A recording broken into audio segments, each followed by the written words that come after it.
welcome back, everyone. I hope you had a chance to refresh and we're feeling energized. I'm ready to see the speeches from our final group of the day, our 13 to 16-year-olds. As these students stand on the threshold of adulthood, the complexity of their ideas and their awareness of our global impact have reached a truly impressive level. They aren't just observing the world's challenges, they're analyzing them with a critical eye and a deep sense of responsibility. We're about to witness the creativity, the conviction, and the deep insights these young leaders bring to the UN Sustainable Goals. They're here to prove that a world citizen doesn't just watch history happen, they help write it. To open this category, please join me in welcoming Olivia to the stage. Dreams exist in all places and all people. The UN's own 17 goals are the shared dream for humankind's brighter future. Now, I could say that we need to ensure access to clean water. Yet, that's not the statement that makes you think something must be done. Alternatively, every minute I stand here, one fellow human dies from insanitary water.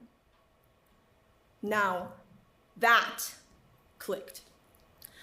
Knowledge is the flame that fuels change. Good afternoon, everyone. My name is Olivia Young, and I stand here today to address the UN's 4th Sustainable Development Goal, quality education. Former Secretary General of the UN, Ban Ki-moon, said, "Education promotes equality and lifts people out of poverty. It teaches children how to become good citizens. Without it, the cycles of discrimination, poverty, and conflict continues." It is no coincidence that gang violence and child marriage are prevalent in the places where education is underfunded and of poor quality. Whether it is on a global or personal scale, a quality education facilitates progress and enables a better future. This is why governments and organizations fund and protect schools, empower teachers, and deploy digital technology to make education accessible globally. Yet, still, 1 in 5, that is 250 million school-age children, are not in school. So the question then becomes, where are they? And I tell you, working and hiding. Of the 250 million children, half of them come from ongoing conflict zones. There is no learning how to write your name when bombs are falling on your home.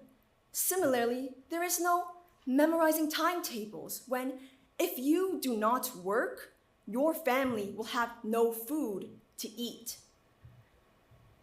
Initiatives of governments and organizations have emerged in recognition that in order to progress education, conflict and poverty must be reduced. Yet those are governments and organizations. What can you do? I will answer with a fact. Until very recently, education was a privilege reserved for a small elite. Yet education is not a privilege, but necessary empowerment, because it is through education that surviving becomes living. So support UNICEF's School in a Box initiative to provide education in conflict zones and donate the heaps of books sitting untouched in your home to literacy programs like Books for Africa. Promote a culture of learning to your community through leading by example.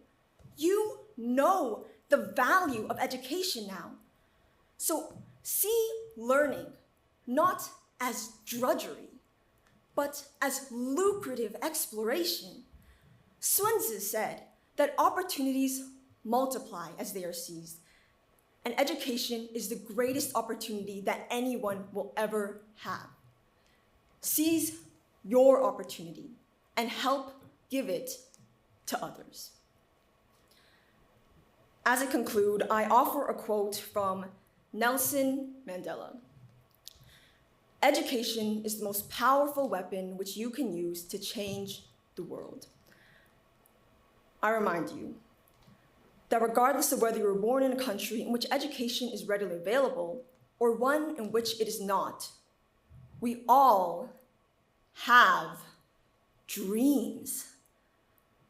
Let's work together to achieve quality education for each and every one of us so that dreams can come true and change the world.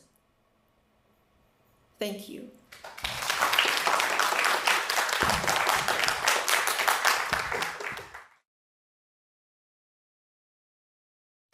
All right, please join me in welcoming Harper.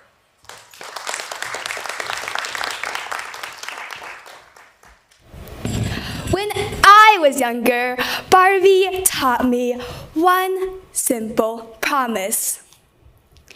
You can be anything. In her world, dreams fit effortlessly into bright pink boxes where every outfit matched and any job was obtainable for her if she worked for it. Dr. Barbie, Astronaut Barbie, President Barbie. Becoming anything was feasible, and I believed it until a teacher told me that the boy in my group was naturally better at leadership. Naturally. This single word foregrounds my topic today.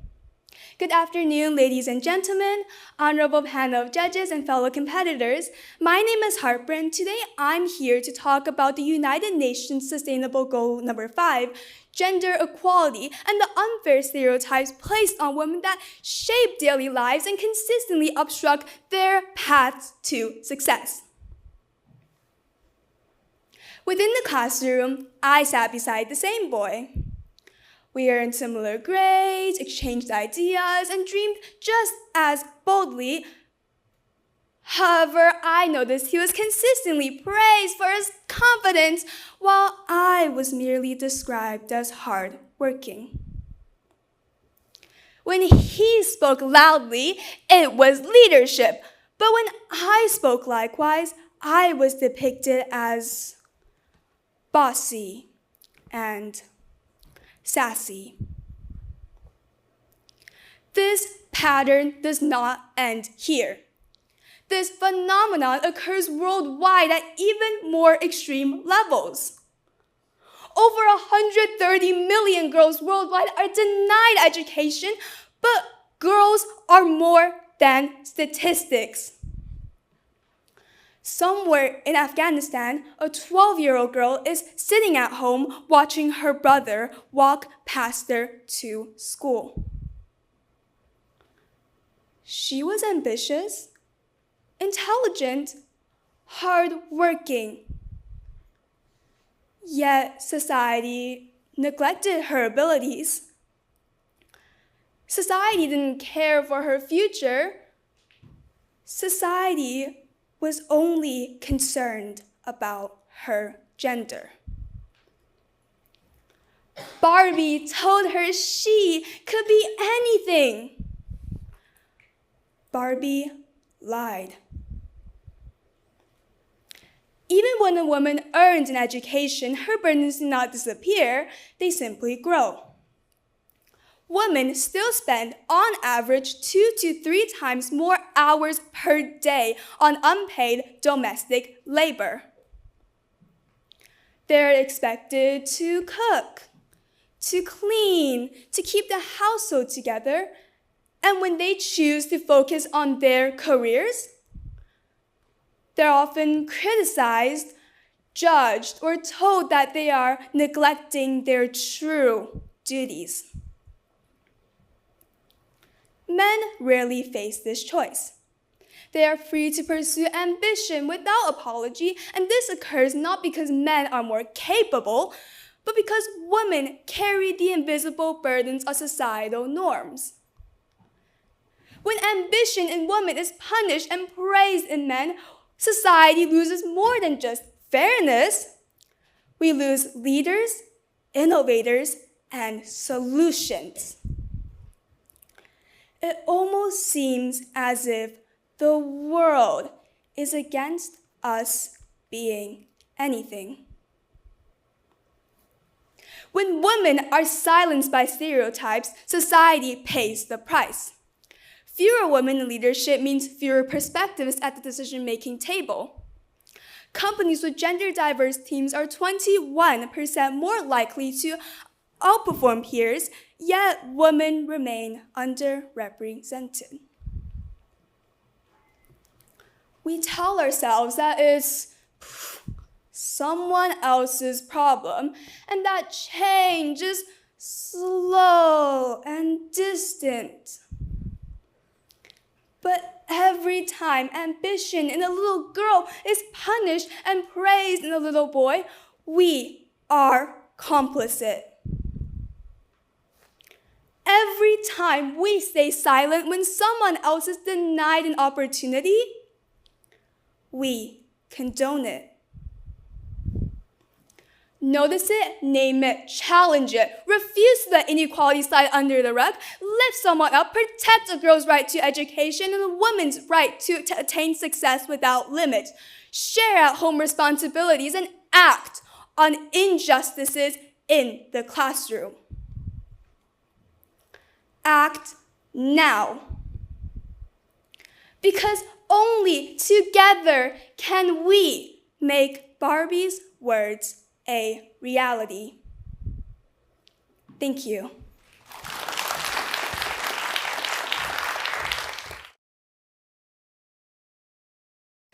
Next, I'd like to invite up to the stage Zunera.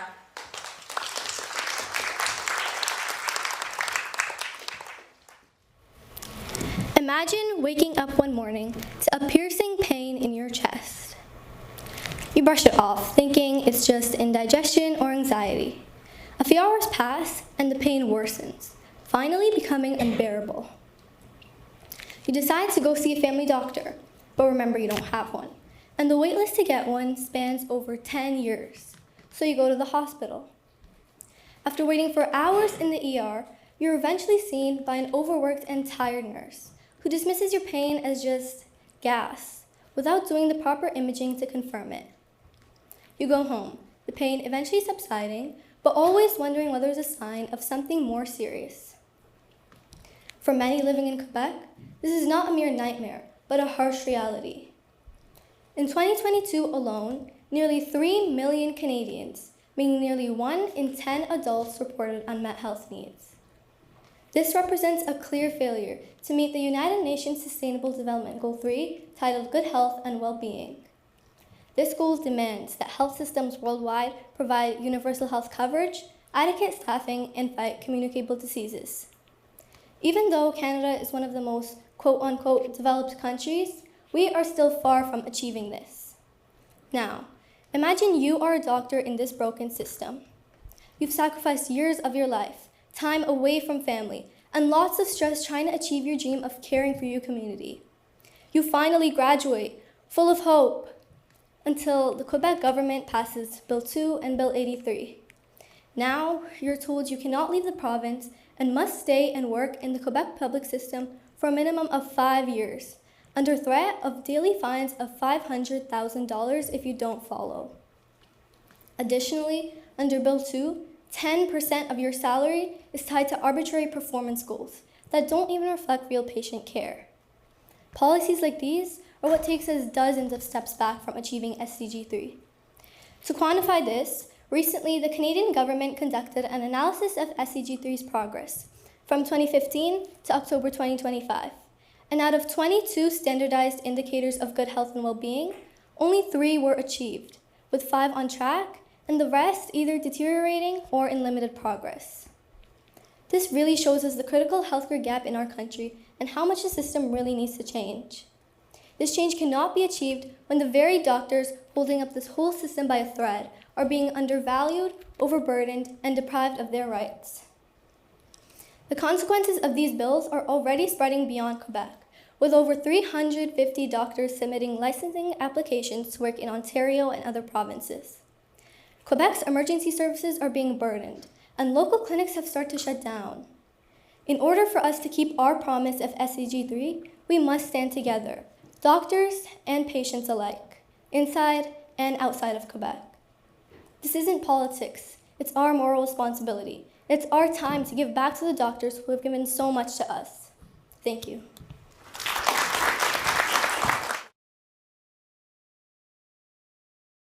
Next up, I'd like to invite Ahana to the stage.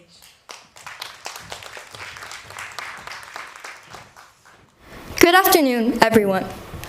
Last year, wildfires stormed through entire communities, turning homes into ash and forcing thousands to flee. In Canada alone, over 18 million hectares of land burned in 2023, marking one of the worst wildfires in Canadian history.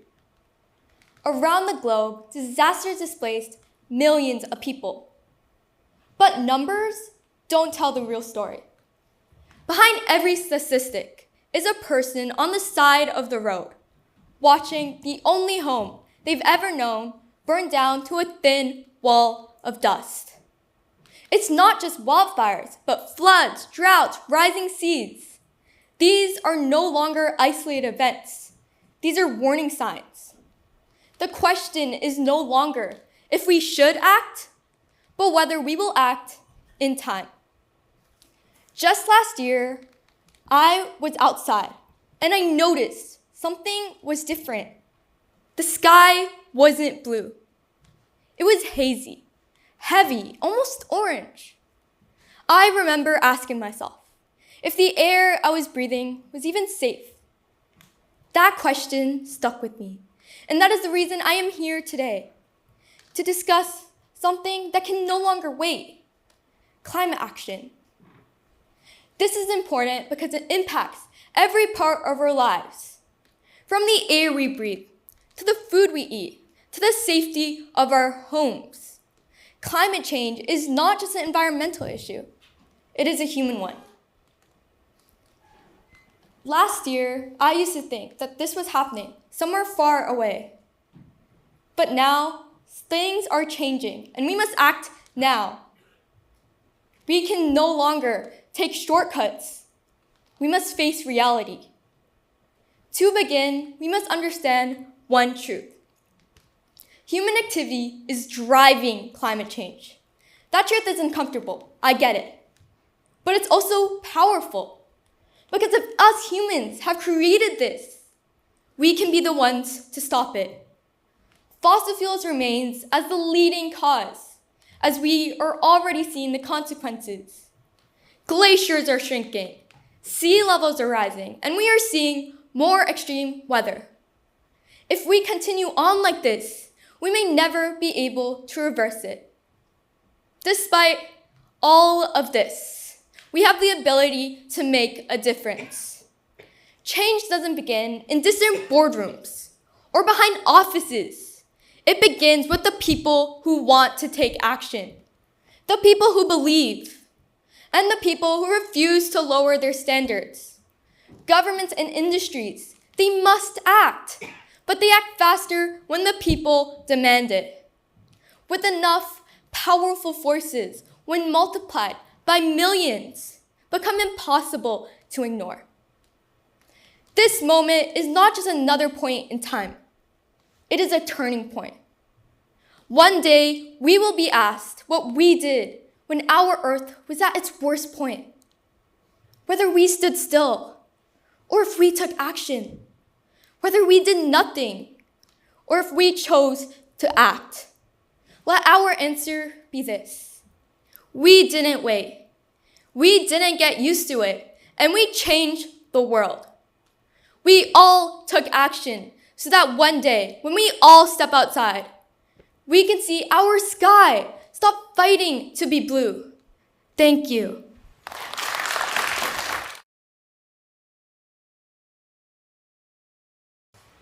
Continuing our journey through the Sustainable Development Goals. Sylvia, please join us. Hello everyone, and good afternoon. Last week I was getting ready for school, brushing my hair, and I noticed a little piece of the bristle dangling from my hair. I flicked it away, something I would always do without a second thought. But I stopped and thought, where do these tiny things go after we flick them somewhere we can see them? They don't simply disappear, do they? The hardest part of protecting life below water is that much of the harm is invisible. A plastic bottle might be very easy to notice, but microplastics, tiny plastic fibers, are pollution that hide from our plain sight. They slip through, sink, stick, and spread. At the end of their journey, they enter organisms easily. First the planktons, then the fish, then birds, and eventually, us. Water bodies are not far out of reach from us. They connect to us every single way possible. So yes, SDG 14 is about protecting life below water and sustainably using the oceans, but more, it is about us. It is about every action we do. It is about every water we see. And it is about assuming that water will always tolerate and forgive us. I'm not here to blame anyone, but I'm here to invite everyone. James Baldwin, an American writer and civil rights activist, once said, "Not everything that is faced can be changed, but nothing can be changed until it is faced." Big problems like this stay big when we act like they're someone else's job. But before we talk about a solution that involves a huge speech in front of the whole country and an even bigger budget, mine started with laundry. Surprisingly, 35% of the microplastic pollution comes from the shredding of synthetic clothing we wear, hoodies, sweaters, fleece. And that is why I've decided to use a microplastic catching laundry bag. I put my clothes in, and when washing is done, I collect the fibers and put them in the trash instead of letting them down the drain. It's not perfect, but it proves that protecting life below water can start with one simple choice. Personal choices are where the change begins, but they're not enough. Right now, recycling feels like some kind of test without an answer key. People guess, hope, and toss trash away when labels are confusing. Because wish cycling is the easiest thing to do. But when plastics are wrongly dumped into the ocean and degrade until some organism consumes them, we are creating harm.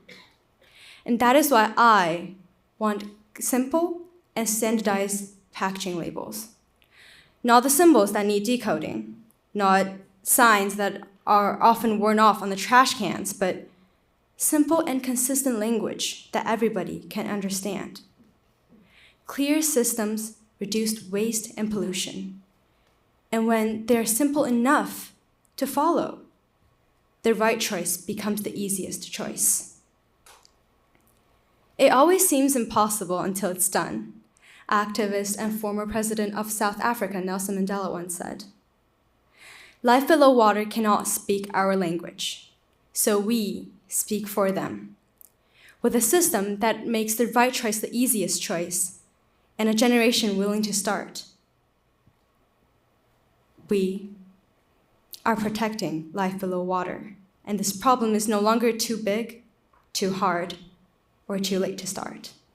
Thank you.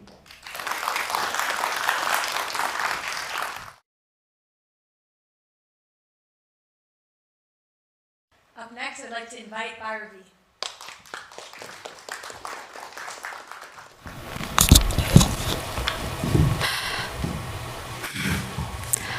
I'm embarrassed.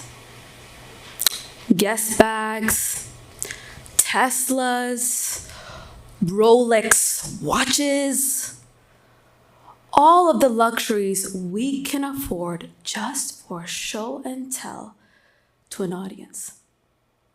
However, still having the ability to afford such luxuries, why cannot we stop racism and inequality that can be prevented from the luxuries we invest in? My fellow judges and my beloved friends, my name is Bhairavi Kaladharan, and as a Tamil brown woman, I stand before you to address a crucial issue in our society: injustice. This issue caused harms to many individuals and communities, similar to a flower being crushed second by second. I want to clarify that the story I'm about to share is not meant to generalize any group of people.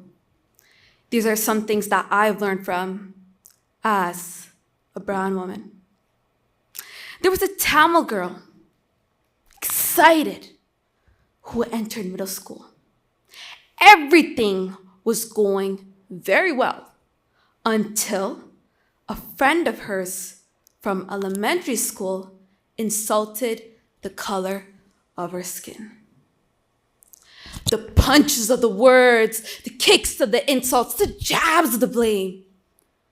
She was called by the principal to apologize to her bully for talking about the situation to others, even though her bully spoke ill about her color. Insecure of her appearance and her culture, she was dragged down in her middle school thinking being dark was a sin. However, after stepping into high school with the utmost confidence, turning from a shy individual to a talented dancer, she immersed herself in her home in which her color and culture was appreciated.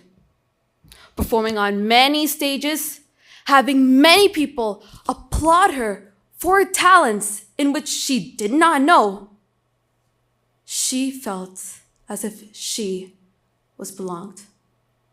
And now she's standing in front of you all as a courageous brown woman who strives to find a solution to this injustice. Now, you may all wonder who this girl is. You're looking at her. 17 months of facing bullying, 17 months of facing racist acts, 17 months of handling all of those negative comments drastically changed the perspective of my life.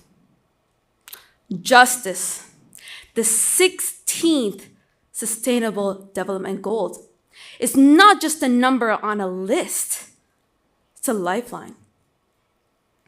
If a child can learn to feel insecure about their own color, imagine what we can teach them to combat this injustice. Luxuries is not about Teslas, watches, or the purses that you carry. True luxury is the privilege of going into the room and knowing who you are. And if we continue to invest in such luxuries for fame or for status, then why can't we invest in change? Everyone has a voice that needs to be heard, and everyone has a story that needs to be painted on a canvas, and that includes each and every one of you that are here today. Let's recognize ourselves as families, brothers, and sisters, regardless of our differences, to heal those fallen petals and bring back a beautiful flower. Remember, your actions today can change the world tomorrow. Thank you.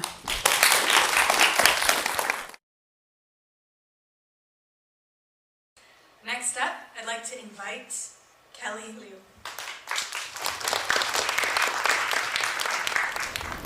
I used to think I was winning every single time I bought cheap online fashion. As a teenager, finding clothing that's affordable, cute, and trendy, and only $5 a piece felt like a victory. But then, I realized the truth behind that bargain. Behind it was 700 gallons of water, a toxified river, and an 18-hour workday of someone I'll never meet.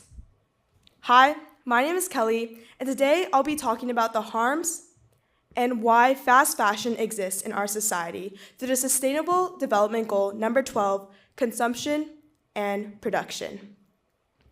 According to the Environmental Program, over 10% of global carbon emissions come from the fast fashion industry alone. That's more than international flights and maritime shipping combined. So every time we're buying into a fashion trend, we're buying into irreversible damages on our globe. Also, textile dyeing is the hugest water polluter out there. Meet Siji. She's from Indonesia, and 20 years ago, she has vivid memories playing in the Citarum River. The water was fresh, clean, blue, and drinkable. But today, that river is filled with black sludge, toxins, magnesium, things that make it undrinkable. And Siji and her community near that river are powerless compared to the large companies that use it as a landfill. But the waste doesn't end there. As a globe, we consume over 80 billion pieces of clothing every single year.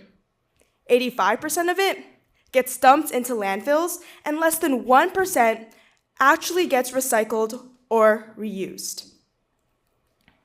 Now, let's take a look at the exploitation. Over 80% of all garment factory workers are young women, ages 18 to 24. And recently, there's been an investigation on Shein, one of the global fast fashion brands based in China. And what did they find out? Well, workers were working 18 hours, month to month to month on end. No breaks, and guess what? They made 2 cents per item. Imagine working day in and day out and barely being able to afford to live. Again, these garment workers, they're powerless compared to companies. So, how is fast fashion still thriving, and what's keeping it going? Well, firstly, manipulation and speed. Companies like Shein produce over thousands and thousands of new designs every single day. They have algorithms that are built to see trends before they happen, so you click the checkout and buy that item you were looking at. Secondly, overconsumption is produced by competition. It's not just one big fashion brand, it's multiple. And to stay relevant and to stay in the competition, they need to produce more than they actually sell. And why is that so feasible for them? Well, they can just burn the clothing that's left unsold. After hearing all of this, I hope you're as concerned as I am. So, what can we do? Big changes call on the government. They're able to produce labor laws, restrictions, and fine companies who don't comply with being ethical. But the issue with that? These governments are slow, ineffective, and we first-handedly know how long legislation takes to pass. So that's why I'm calling on you guys. We have autonomy. We have power over every single piece of clothing we buy. We can choose to buy garments that are well-made, that are thrifted, or even swap clothing. This decision was personal for me. Last year, at my school, I founded the Sustainable Fashion Club, and each year we hold thrift events, and we collected over 600 pieces of clothing and facilitated a swap between our friends and classmates, and even teachers. We had upcycling events that made clothing and sustainable fashion something that wasn't a task, but more of a social, engaged, and fun thing, because we wanted to make it accessible. So, imagine a garment, a piece of clothing, but don't think of it as something disposable. Think of it as something that was crafted by human hands that's connected to land, water, and labor. Think of it as something you can't throw out. Because when we think about not throwing away items, it makes it harder to throw away the people, the lives, and humanity behind it. So think about that $5 piece of clothing again. $5, just $5. But this time, don't think about the price. Think about who is actually paying that price. Thank you.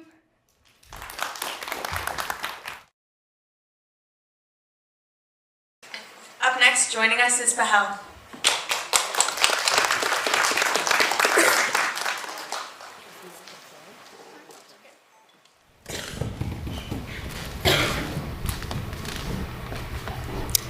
A beautiful lie, an ugly truth. Countless victims we refuse to see. Zero hunger can only be possible if we act. There are many ways to fix this, but does it really matter if we stop there? If we never go deeper into what hunger actually looks like? We all feel hunger at some point, but those who don't get a single drop of food should be the ones we're truly talking about. Not only the homeless, but the invisible. Some people can be loud in their hunger, while others will stay silent, and that is what I believe breaks the balance. There are people out there who struggle to buy food, who are scared to be in the streets and ask for food because of reputation, who are afraid of everyone, and those whose hunger is hidden behind shame, silence, and dangerous coping mechanisms. This is invisible hunger. This is hidden hunger, where people lack access, dignity, or safety around food.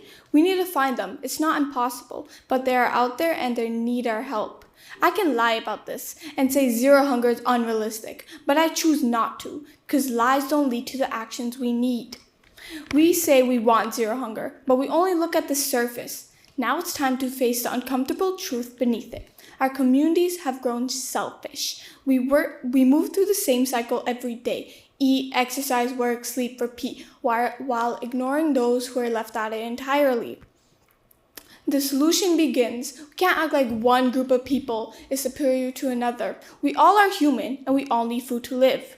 We can't wait for hunger to show itself, which is why we need to look for it in schools, communities, and other places. Schools should check in with students privately, not publicly. We also need to normalize asking for food help and treat food access like healthcare, because it's just as important. Yes, we need to help the homeless, but we also need to help those who don't ask, who don't show up, and who don't fit the image of hunger we're comfortable with. Zero hunger isn't an unrealistic goal or a distant dream. It's a choice we choose to make every day, a choice to stop deciding who deserves help and who doesn't. Because if we truly believe food is a basic human need, then we need to act like it. Because in the end, what's the point of lying about a global goal? Thank you.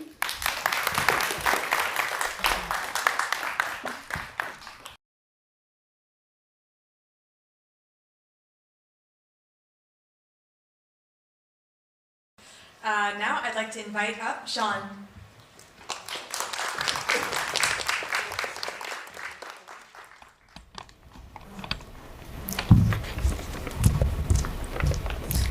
evening, bonsoir, namaste, assalamu alaikum, hola, ni hao. Different languages, different cultures, different ways of saying the same thing. Different is not less. Yet far too often, being different is treated like a weakness. SDG 10, Reduced Inequalities, reminds us that a fair world doesn't punish diversity, it respects it. Let me start with some poignant words that echo the silent cries of so many. Please help me, God. I feel so alone. I'm just a kid. How can I take it on my own? I've cried so many tears writing this song, trying to fit in. Where do I belong? These lyrics from Bars and Melodies, hopeful, paint a heartbreaking picture of fear, loneliness, and the heavy burden bullying leaves behind on 246 million children worldwide. For many children, school isn't a place of learning and growth. It's a battleground. A place where they are taunted for their skin color, mocked for their accents, and shamed for the food in their lunchboxes. Where burgers are seen as cool and curries or rotis become a reason to laugh.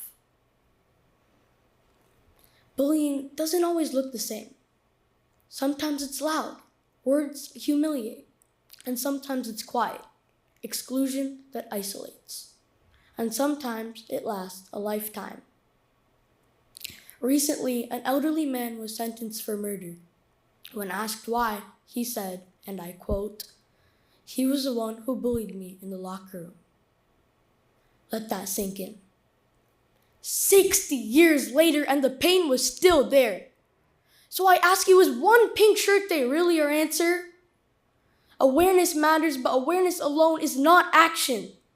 If we truly want to reduce inequality and bullying, we must treat the root cause, not just the symptoms.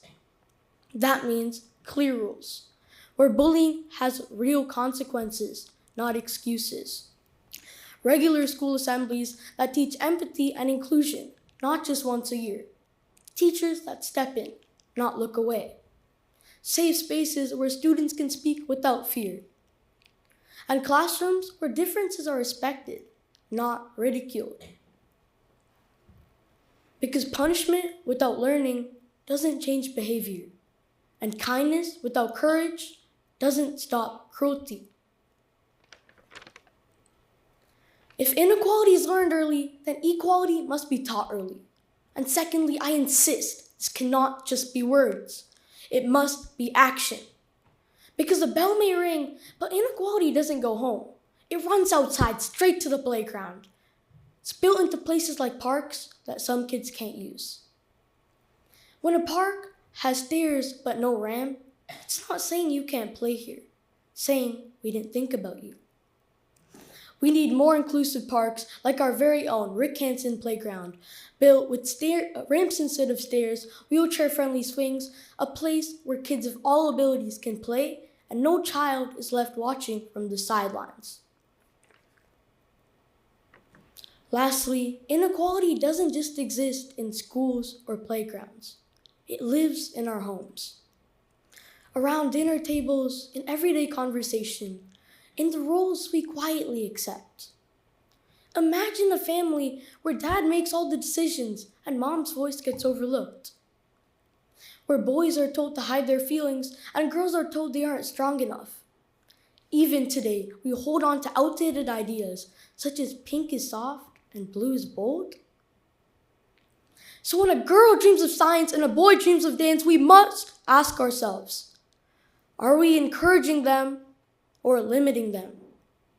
Because equality doesn't start in laws, it starts in living rooms.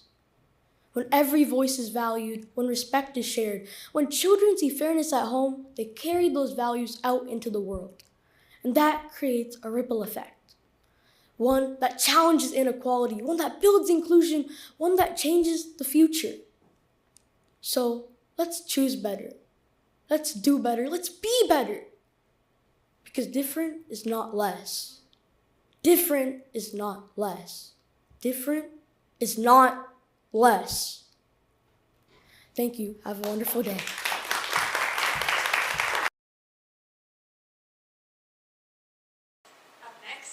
like to invite to the stage Anush.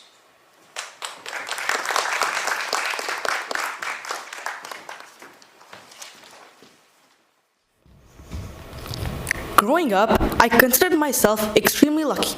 I have parents who support me, a home and environment that protects me, and problems that never go beyond school or friendships.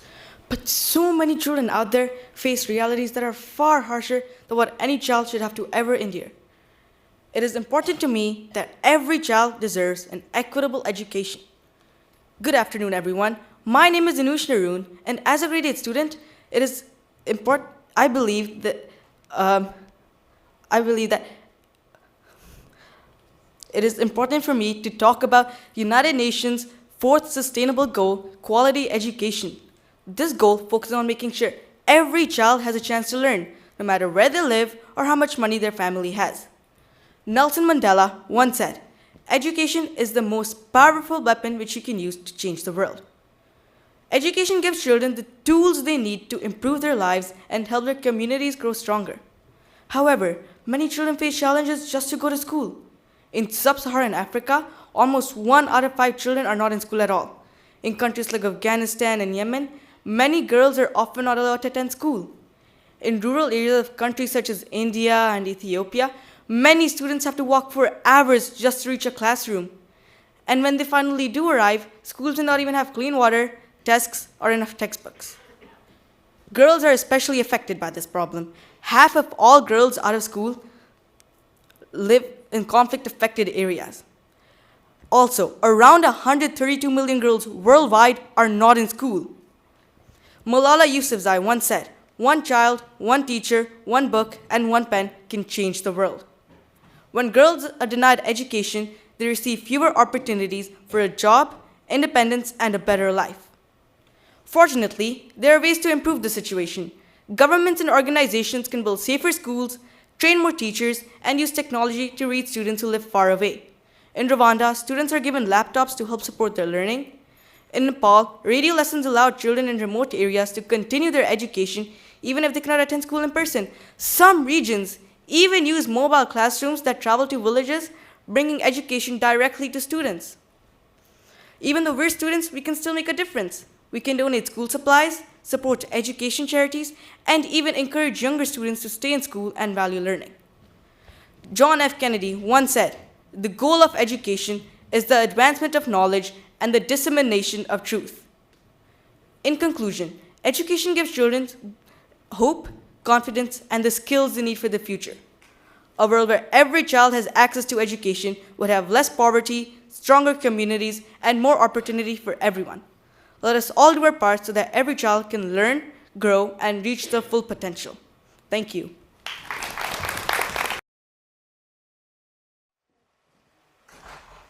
Thank you, Anush. Moving right along, I'd like to invite Nethra to the stage.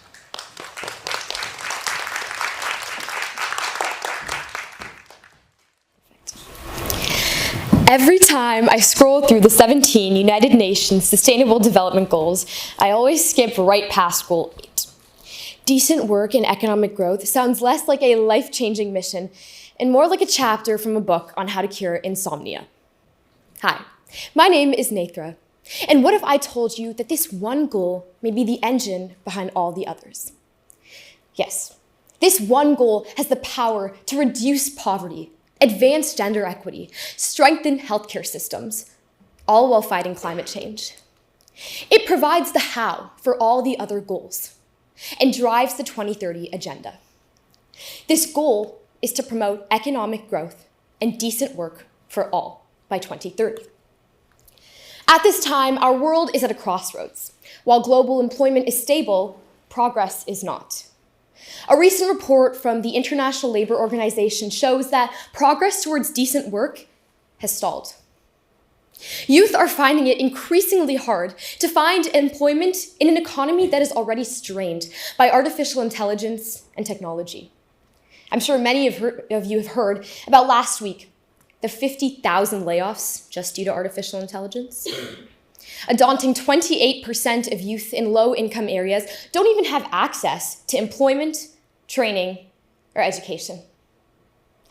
In our economy today, a young person is 3 times less likely to get a job than an adult.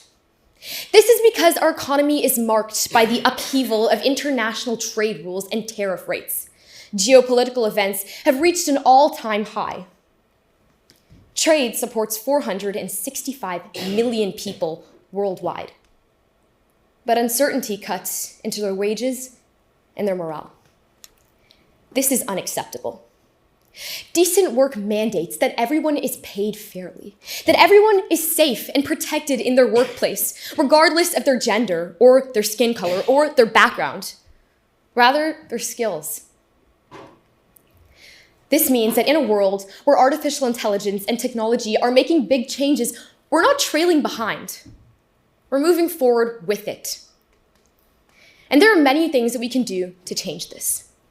We must adapt to life lessons. Instead of studying for tests, it's time to become more adaptable people. It's time to become lifelong learners.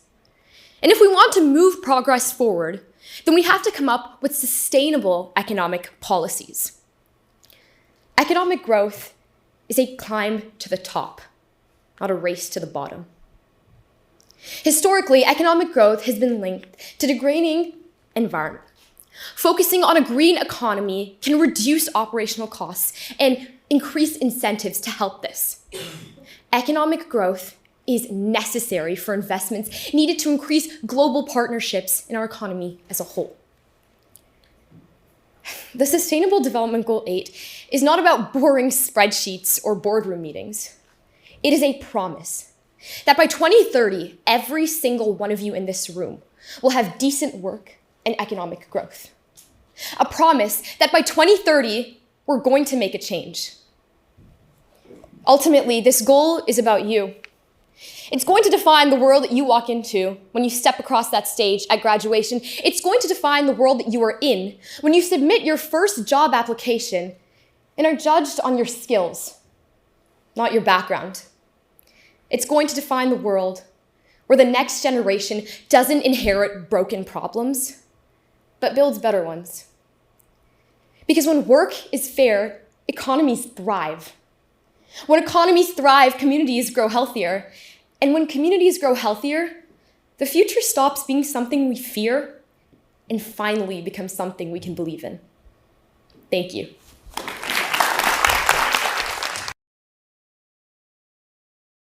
Next up, I'd like to invite Jacob to the stage.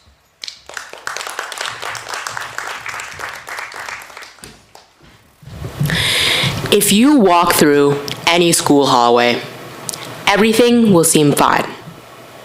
People are chatting about what they did over the weekend, tests, assignments, grades, homework, somehow even more grades. But if you listen closer, you'll start to hear something very different. I only slept 4 hours last night. I failed that test so hard. My parents are going to be so mad at me. I'm messing everything up. Stress has become so normal for young people that we don't even question it anymore. And that is why I'm here today. I'm Jacob, and today I will be talking about mental health and how it relates to Sustainable Development Goal 3. We call stress being busy. But what if being busy is actually being overwhelmed? What if being fine isn't actually fine at all? When we hear health, we usually think about physical health, getting exercise, eating good food, or not getting sick. But we often forget something that is just as important: our mental health. Because you cannot possibly have good social, emotional, or physical health if you're exhausted, anxious, or struggling every single day. If you pay more attention, you can see the effects of stress all around you.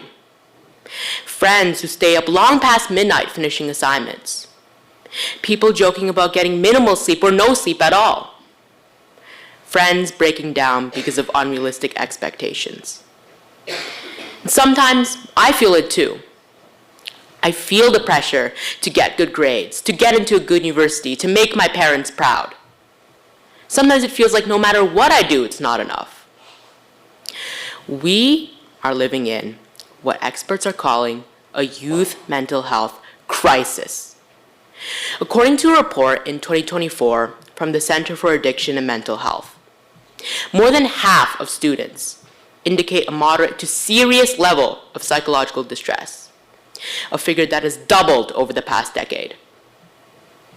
The National Library of Medicine reported that visits for mental health disorders from youth had risen by 60% in the past decade. These are all people that we care about, our friends, classmates, and sometimes even us. This is all too real, but we don't talk about it. Mental health is something we need to care about. It's not something we can view as secondary or deal with later. Struggling in life feels like weakness, but it's not. Sustainable Development Goal 3 is about ensuring healthy lives and promoting well-being for all. This means treating our minds the same way as we treat our bodies, with care and attention. This means that mental health is such an immense problem that it feels insurmountable. But there are things that you can take action on today. We can start by changing how we feel about mental health. For example, we can stop perceiving that being vulnerable or asking for help is weakness. We can normalize taking breaks and time off for yourself. We can check in with our friends to make sure they're doing okay. And we can ask for help without being ashamed. And if we can do these things, then maybe one day, walking through a school hallway, "I'm fine," will actually mean it. Thank you.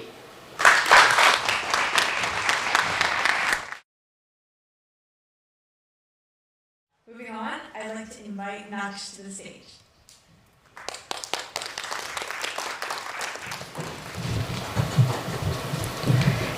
Imagine a city where footsteps can create power. Yes, you heard it right.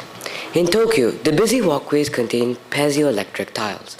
While each footstep generates a small amount of energy, millions of footsteps can collectively contribute to sustainable power generation.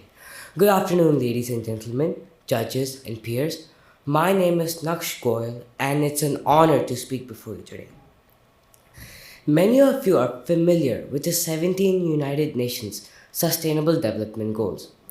Today, I will be talking about some of the cities that are models for sustainable cities and communities, or otherwise known as Sustainable Development Goal number 11. As of 2025, 50% of the global population lives in major cities. This number is steadily rising, and by 2050, it is projected that 7 out of 10 people, you heard it right, 7 out of 10 people will live in urban areas. Now, let me ask you a small question. How many of you believe our cities can handle this growth effortlessly? This unfortunate reality is that they are not prepared for such rapid expansion. This goal is crucial as cities are a powerhouse of any nation's economy. At the same time, they are also major contributors to environmental challenges. By the end of the speech, I hope to share key ideas about sustainable urbanization, green infrastructure, and disaster risk planning. A sustainable city is designed to reduce environmental impacts while improving the quality of life of the citizens. Rapid urbanization has created challenges such as traffic congestion, pollution, and increased energy demand. Sustainability is the only way to tackle these challenges. For example, in Bolivia's capital city, an innovative, fully electric gondola system was introduced to replace the city's overcrowded and inefficient transportation. This system has improved the city's overall mobility while reducing congestions and emissions. Another great example comes from Portugal, where cork is being used instead of asphalt in road construction. Cork has remarkable benefits. It can reduce tire noises by 30% and repel heat, which helps expand the lifespan of the roads. Moving on, cities can adopt sustainable infrastructure and renewable energy solutions. By using cutting-edge technologies, cities can design greener environments. Installing solar panels and incorporating vertical greenery can significantly reduce emissions. In Milan, Italy, the Bosco Verticale stands as a powerful example of urban biodiversity. This residential high-rise integrates both trees and plants into a structure, revitalizing the city's environment through its vertical greenery. Finally, I would like to address resilience and disaster risk planning. Cities must strengthen their ability to anticipate risk, assess vulnerabilities, and adapt to environmental changes. The Netherlands provides a strong example through its advanced flood management system, which protects low-lying communities and saves countless number of lives every single year. In Japan, a multi-hazard early warning system uses modern technology to deliver timely alert, helping communities prepare for and respond to potential disasters. Today, we've explored how sustainable urbanization can transform our cities, how green infrastructure can reduce environmental impacts, and how disaster risk planning can enhance a city's overall resilience. I hope this speech has provided you with the key insights into how we can build sustainable cities for the future. Thank you for your courteous attention.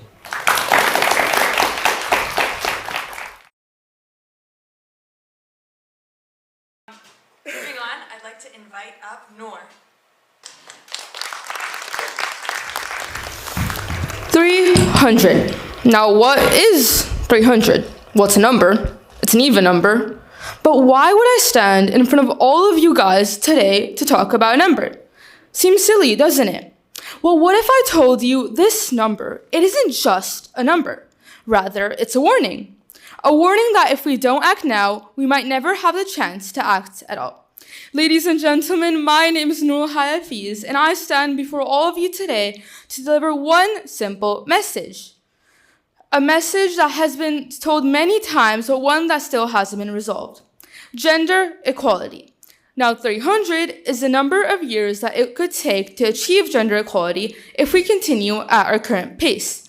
That is 12 generations of girls living in a world of fewer rights, greater danger, and ongoing discrimination, all because of the way they were born.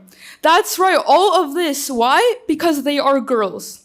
Now, this is why the UN created SDG 5, which focuses on eliminating discrimination and creating a world where women and girls have equal access to education, healthcare, employment, independence, and careers. Because gender equality is not a luxury, it is a basic human right, and it is the foundation to economic growth, success, and progress.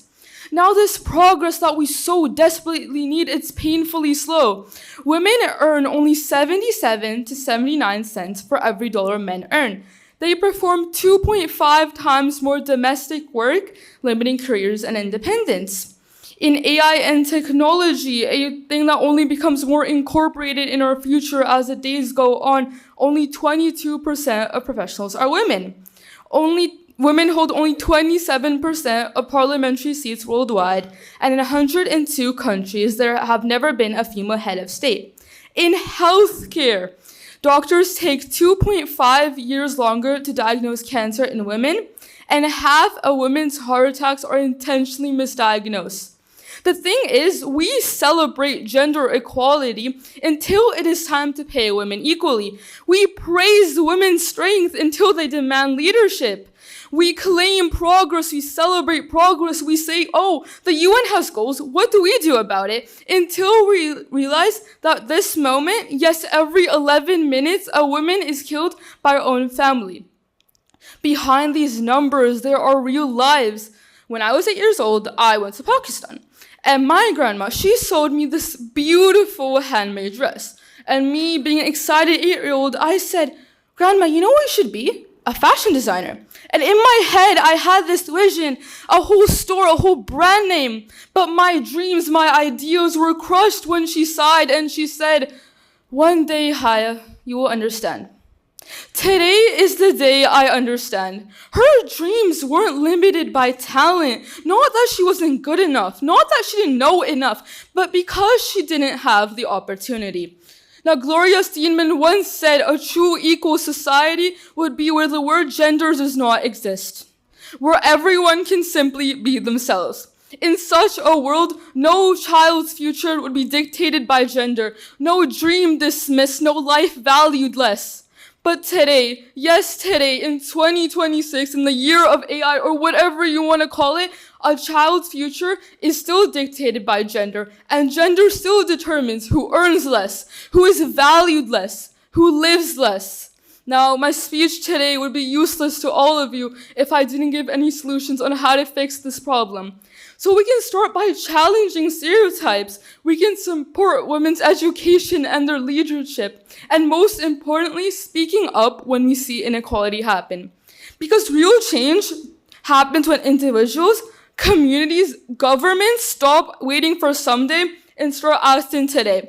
Now, gender equality is not about giving women everything. It's not about giving them more. It's about fairness for all. So women like my grandma and women all around the world at least have the opportunity to do what they love and pursue what they love. So let's stop wondering whether gender equality is important and start asking why it hasn't happened yet. Because equality delayed is equality denied. And the time to change that is now. Thank you.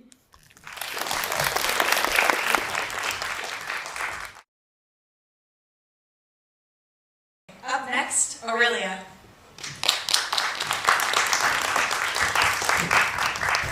For years, social media was promoted as a tool for connection, creativity, and communication. Today, that image is rapidly changing. Increasingly, it is being associated with addiction, anxiety, cyberbullying, and declining mental well-being among young people.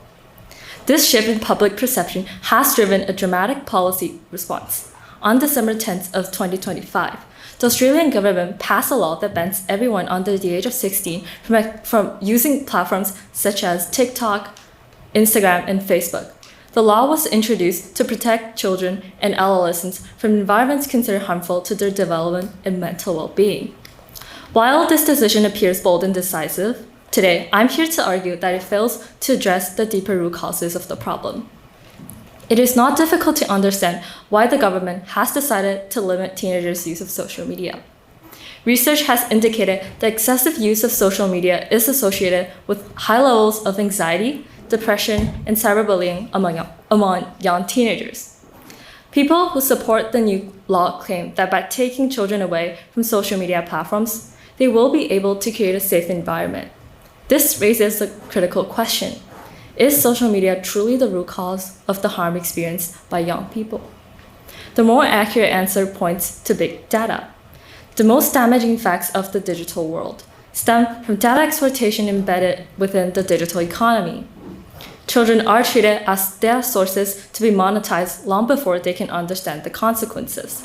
Their digital footprints, often formed from infancy, are used to create detailed profiles that predict behavior, influence choices, and enable targeted manipulation. This system prioritizes engagement and profit over well-being, shaping young people's digital experiences without their informed consent. Seen this way, Australia's social media ban proves insufficient. Big data does not disappear when social media platforms are banned. Data collection continues across shopping apps, education tools, search engines, and targeted advertising.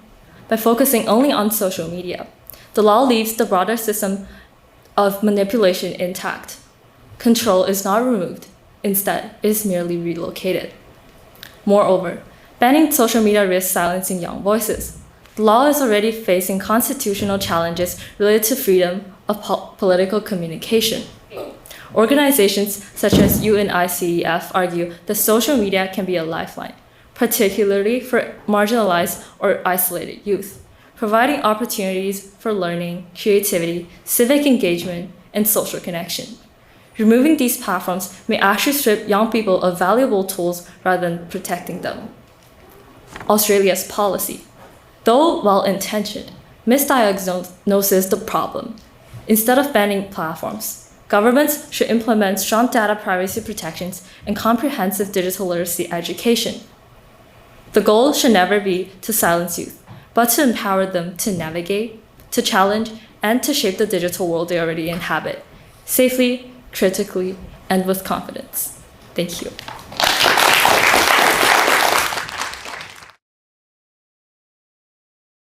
I'd now like to invite up to the stage Annie.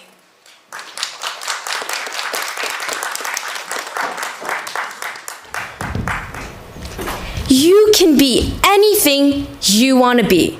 6 simple words. Words that we hear at school, at home, even on our screens. Words that are meant to inspire us. But for millions of children, these words aren't true. My name is Annie Vita Ramos, and I am neurodivergent. This means that I learn and think differently, usually with lots of creativity and lots of positivity. But every day, this reminds me of something very important. Almost no one has the same tools or chances, and many don't. And that is why I'm here today, to talk to you about the United Nations 10th goal, reduce inequalities, through my experience and the experience of millions. So, in Canada, 1 in 5 have a disability, and many have disabilities like mine, which are neurodivergent, such as autism, ADHD, dyslexia, different ways to see the world. And yet, only half of working-age Canadians with disabilities like mine are employed. And compared to those that have none, more than 80%, it's a large difference. And you can see this to layer on, because you can see with students. For example, you have a neurodivergent student in a well-off household. They may have the opportunities to excel with tutoring, teaching, support. But a student that's not as well off may receive punishment, confusion, and even silence. Because to add on another layer, many newcomer households and immigrant families don't have the money to care for them as much. Because imagine you have the same child, the same potential, but a totally different outcome. Because when different barriers, such as disability, language barriers, discrimination, come all together, they overply. They do not minimize. They are multiplied instead. And for many students that have disabilities, many who are racialized, they are more likely to face bullying, suspension, and mental health struggles. Because instead of being supported, they are disciplined. Instead of being understood, they are labeled. Because imagine you're told you can achieve anything, but you're sitting in a classroom where things overwhelm you, where you're taking a test that doesn't match the way you learn, when you're being labeled lazy, just because your brain is a little different. And there, your dreams start to shrink. And yet, inequality is not permanent, because it's Goal 10 that asks us to reduce this inequality. Because even though systems are built with inequality, we can rebuild them. But how do we do this? We start off by being more understanding, by respecting other ways to learn, by seeing that we need to support our classmates, to stand up, to ask for more inclusive schools, more communities, for spaces for mental health, for accessibility, for the workplaces of tomorrow to value different minds like mine. Because no dream should ever be limited by income, by background, or by diagnosis. And because maybe instead of telling our children, you can be whatever you want if you try hard enough, we should tell them, you deserve the support to be who you are meant to be. Because you can mentor, you can go volunteer, you can help to create the communities so everyone belongs. And so neurodivergent students like me can finally understood that we are seen, included, and that we are finally valued. Because when we finally build an equitable world where you can be anything you want, stops being a slogan and instead a promise that we should all keep. Thank you.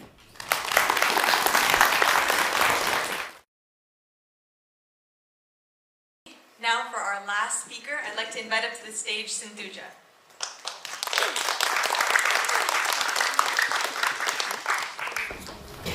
Close your eyes and picture your backpack. It holds your books, lunch, laptop, and water bottle. It might not be organized, probably a bit messy, but it was designed to carry everything you need to move throughout the day. Now, imagine a city as a backpack. Every street, park, building, and bus is a pocket holding the people and opportunities that allow a community to function. If the backpack is torn, overloaded, or poorly organized, everything inside suffers. Students miss school, workers struggle to get to their jobs, and families face unsafe streets. Hi, my name is Sindhuja Ratna, and today I will be talking about the 11th SDG goal, Sustainable Cities and Communities, and why it matters. Sustainable cities and communities are where children play, people work, families live, and dreams grow. However, many cities today are overcrowded, polluted, unsafe, and unequal, just like a backpack with broken zippers and missing pockets. Public transportation doesn't reach everyone, green spaces are disappearing, affordable housing is hard to find, and healthcare is out of reach for many. Just like a backpack that can't carry your books, a city that cannot support its people holds back their potential. Did you know, according to the United Nations, the world's population has reached 8 billion people, with over half living in urban areas? By 2030, this is expected to rise to 70%. Many metropolises, especially in developing countries, cannot keep up with this rapid urbanization. Without proper planning, this can lead to housing shortages, unemployment, and poverty. As a result, more than 1 billion people today live in slums, resulting in illnesses spread by contamination.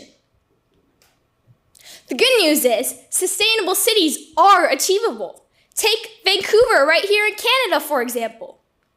Vancouver has a population of 2.6 million people, and yet is the most sustainable city in the world. How, you might ask? Well, Vancouver has 119 square meters of green space per capita, nearly 98% of its energy coming from renewable sources. Urban planning has also been heavily relied on in order to keep Vancouver City as clean and efficient as possible. In addition, Vancouver has preserved green spaces, street trees, and pocket parks, leading to over 90% of Vancouver's residents living within a 5-minute walk of green spaces. Public transportation includes electric and hybrid buses, with many bike lanes and walkable streets prioritizing pedestrians and cyclists. This reduces air pollution and overall improves the quality of life. We can achieve the 11th SDG goal by 2030 through walking or biking, recycling, participating in community cleanups, and supporting local businesses to better strengthen our local economy. Like a backpack must balance space, strength, and comfort, a city must balance growth, innovation, and inclusion. Our future is in our hands, so let's make 2026 the year we stop saying Sunday and start building cities that protect its people and our planet, together. Thank you.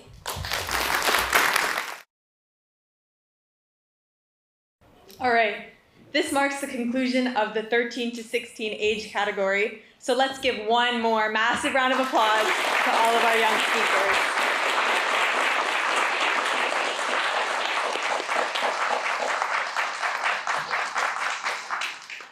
Judges, I hope you've enjoyed. We kindly ask you to proceed once again to the judges' room to begin your deliberations. For everyone else, as we conclude the speaking portion of our event, I want to express my genuine appreciation for each and every one of our extraordinary finalists. Your presentations have been deeply inspiring, and you've each brought unique, innovative perspectives to the global challenge of addressing the UN Sustainable Goals this year.